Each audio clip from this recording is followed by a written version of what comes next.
prepare yourself, guys. This is Chris with T3 Medias, and I'm going to give my Ghostbusters movie theory for the upcoming new Ghostbusters movie.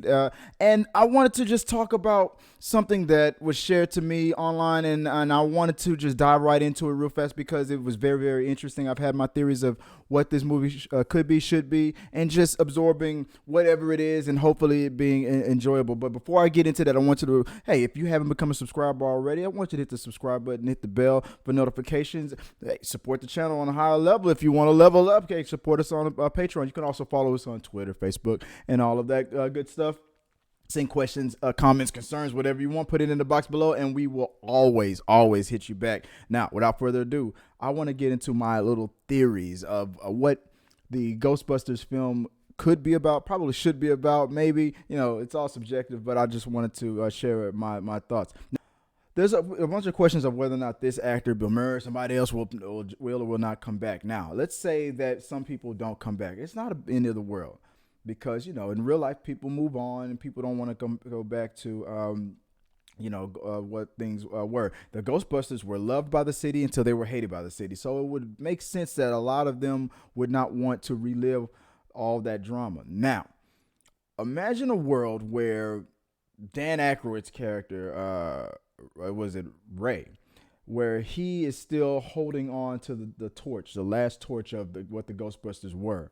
After the what happened in what was it, part 2, and he's still there at the firehouse at the station, while everybody else has moved on. Maybe you have Bill Murray, Peter Venkman, as the new mayor of New York. He's now the jerk mayor that's kind of keeping things at bay. The Ghostbusters are gone. I know better now because I was one of them.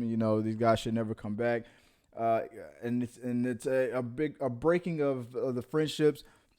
Winston's probably off, maybe doing it too. Maybe he's the mayor. Who knows? Something like that if Bill Murray doesn't come back. Something like that, where a conflict between a former member is trying to keep all that down and never bring it back, and being the antagonist or the opposition. And Ray is struggling, trying to keep it together. Now, why would the Ghostbusters break up? Besides them being old, but not just break up. I mean, be 100% at each other's throats. Like something happened to where this is unforgivable and I'm never coming back and I'm never going to help you. Now, I'm going to put a pin on that for a second. So people have theorized what the next one should be about. Now, should there be an all male cast again? Should they mix it up, boy and girl? We've tried all female cast, and the 2016 version didn't work. I say, why not go with the short-lived cartoon Ghostbusters Extreme? Now, I never watched that cartoon. I only remember really like one episode where the original Ghostbusters came in, they swooped in, and they helped the new kids, and it made them look bad. And they almost quit because this looks like a job for the real Ghostbusters. So let the old timers do their thing because they're the classic and they got it down, right? And I just remember that episode sticking into my head. But one thing I did love about that concept of that cartoon was that you had a girl, you had, guy. It was a mixed bag, of all different types. And it was the 90s, so everything was called extreme, right? But the concept was pretty cool. A new generation being led and being taught by the originals and, carrying the torch. So and then I heard online that the upcoming Ghostbusters movie was going to be about a new generation, a new team. Maybe most of them are the children of the original Ghostbusters. I'm hoping they're not the children of all the original Ghostbusters, maybe one or two, and then a couple of newbies from outside. Because I'm holding on to this whole thing that they're at odds with each other. And if a new team, maybe some of them are the kids of maybe Peter Venkman or Egon, because something was mentioned online that was very, very cool. The Children of Egon, right? And I don't know if that was Dan Aykroyd who said that or not, but I didn't watch that interview. But the Children of Egon, it really stuck to me. And I heard that he also said something about, we're not just making these 20-year-old, 30-year-old grown-ups to take the torch. We're talking about children, like teenagers maybe. Which at first, if you first hear it, you're like, okay, you're going to make the same mistakes again. But then I thought, that line, the Children of Egon, it sticks with me. So if Dan Aykroyd is coming back, you got the Children of Egon. Maybe it's a couple kids, and maybe it's a couple kids from outside to join the group. Two kids from Egon, maybe two from the outside. Who knows? A girl here, a boy there, stuff like that, right? Make it a mixed bag. We can. It's time. It's time. Here's what stuck out to me. There was something about that Children of Egon thing that I couldn't let go of. Now, remember my little synopsis, right? Where something happened. Maybe Bill Murray, maybe Winston's character, maybe he's the Winston character, maybe he's the mayor or something like that. And there's a reason why it's like the Ghostbusters need to end. I'm shutting it down. I'm never gonna allow you to ever mess with the city again like this again. Now, if Egon, the character, was to die, maybe it was an accident. Maybe they were out doing another mission, one last mission. Something bad was about to happen. They shut it down, and then Egon died or sacrificed himself. That would hit probably Ray the hardest, especially if he felt guilty because it was his fault. Because Egon, and was it Janine? What was the assistant's name? Maybe they started a family. Maybe they had kids. Maybe he met somebody else, and maybe they have kids, right?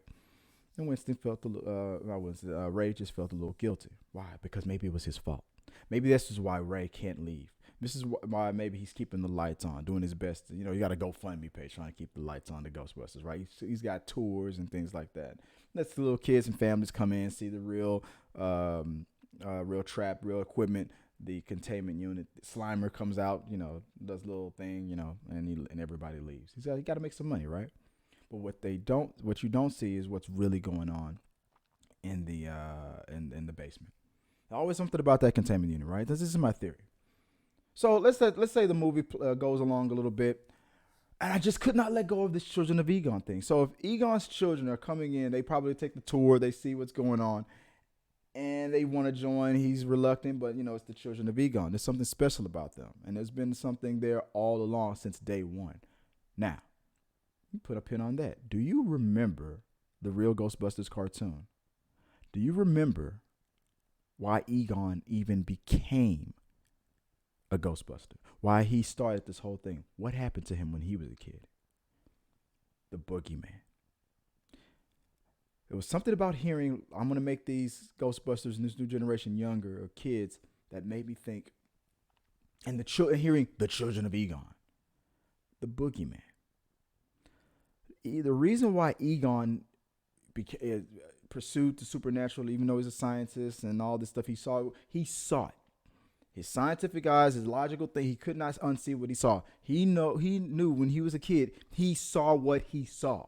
He saw that door open, a creature, big head-ass creature that had talked with this very weird way of talking. Very hard to talk like that.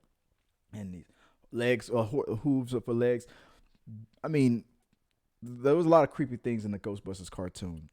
The one thing that stood out the most, that freaked me out big time, was the Boogeyman. And him feeding on fear. It was almost like the It character. Him feeding on your fears, scaring the hell out of kids, and causing Egon to become. If it wasn't for that traumatic situation, Egon would never have become a ghost. The Ghostbusters wouldn't even exist. The world probably would have been taken over a long time ago, and the Boogeyman probably been the cause of it all. Boogeyman's probably been the guy pulling the strings all along since day one, right? Because it's something about a monster that comes after kids. I mean, look at it. Look at Freddy Krueger. So, if you have the Children of Egon, and there's a reason why they feel a need to join, maybe it's because of that. The legacy of Egon, I feel, is so interwoven with the Boogeyman, because I feel like, if I remember correctly, Egon was like the kid that got away or something like that, and even as an adult, it was something about Egon that the Boogeyman could not let go of. And I feel like this is what this movie should be about. Now, the things that I put a pin on, reason why now, it's just there. Now, this might not be what the movie's about. This is if I was writing the movie. I'm sorry, I should have said that earlier. But like, if you intertwine the whole Children of Egon thing, they join the Ghostbusters. Dan Aykroyd was a little reluctant, but he feels like it's necessary. Why? Because he knows what he knows. The reason why Egon was killed, or in the line of it probably may have had something to do with the Boogeyman. And the Boogeyman, if he came back to finish the job, it's gonna take Egon's soul. Dan Aykroyd intervened. Maybe Egon was going to be captured. Maybe Egon was going to move on to the afterlife where he belonged. I see a rift between former Ghostbusters and Ray, because Ray is the one guy I could see not letting it go, being the closest to Egon. I could see the secret that Ray will be holding in the containment unit is Egon's spirit that he will not let go to the afterlife. He won't let him go, and there's nothing anybody else can do about it. They're not smart enough to to shut the containment unit down without releasing a whole horde of ghosts. Egon's in there with them. You didn't let him cross over to the other side. You were being selfish, and you're holding him. But the reason why I'm holding him is because I don't know, maybe he knows that maybe the Boogeyman is going to take him instead of him going to heaven or something like that. Or maybe he was just being selfish. Who knows? But there's something about hearing that the Children of Egon, if they're young kids, I feel like Egon's spirit can be utilized in the movie to also not be like a Slimer kind of sidekick thing, just as a plot device until at the very end when they solve the mystery or whatever is going on with the kids, and he's able to cross over. Maybe ghosts want to stay sometimes, but they're called to go. And Egon was gonna go, and Ray was like, "Okay, if you want to stay, I can force you. There is one way to force you to stay, because if I release you out, maybe you'll go to heaven." And then he keeps him there. But the other guys were like, "No, what the hell are you doing?" And they just don't understand. And then when the children join the team, the Boogeyman makes his comeback. He's going after the legacy of Egon because he wasn't able to get Egon himself, but he can do one better: go after his kids. They're still young. They still probably that fear, that taste of the fear of kids. He can get what he's always wanted through them, and that's what Ray has to do to keep them safe, keep them alive, with the help of the spirit of Egon, to save Egon's children. Right? I feel like this direction to honor the Egon character would make a lot of sense to me. It's something I would love to see. I feel like if they're going to go with the Children of Egon angle, I feel like that's a plot device that could work and be extremely scary for kids, for adults. Everybody's afraid of the Boogeyman, and the way they designed the Boogeyman in the cartoon was too crazy. But that's just me theorizing. What do you think about my little theory, my little plot for an upcoming Ghostbusters movie? What do you think this is a partial direction that they might go? Do you think this is definitely where they're going to go? If they're going to incorporate a spirit of Egon, a ghost figure, and all that good stuff, like everything that I said, should the Boogeyman be the big bad in this film or in the upcoming film? Do you think that having these young kids take over as Ghostbusters is smart or dumb, or should they go with adults like they've always done? Let me know what you guys think. Hey, I appreciate you guys just indulging me for a second with my crazy theories, my movie theories. What's going on with this upcoming movie? Like I said, I might be 100% wrong, but hey, I love to theorize and like to come up with these little ideas. And if you have something that you think should happen or could happen, let me know what you not from what they really said. Maybe I'm totally wrong, and the synopsis is like, this is just going to be a movie about a picnic, and the Slimer's going to show up and they're going to have a good time. Maybe I'm totally wrong, but I love to come up with these, so I want you to come up with your own as well. So put it in the box. Let me know what you think the movie should be about, or some future franchises should be about. Hey, remember the whole Shannon Tatum crossover thing with Men in Black? Hey, who knows, right? Until next time, guys. Hey, peace.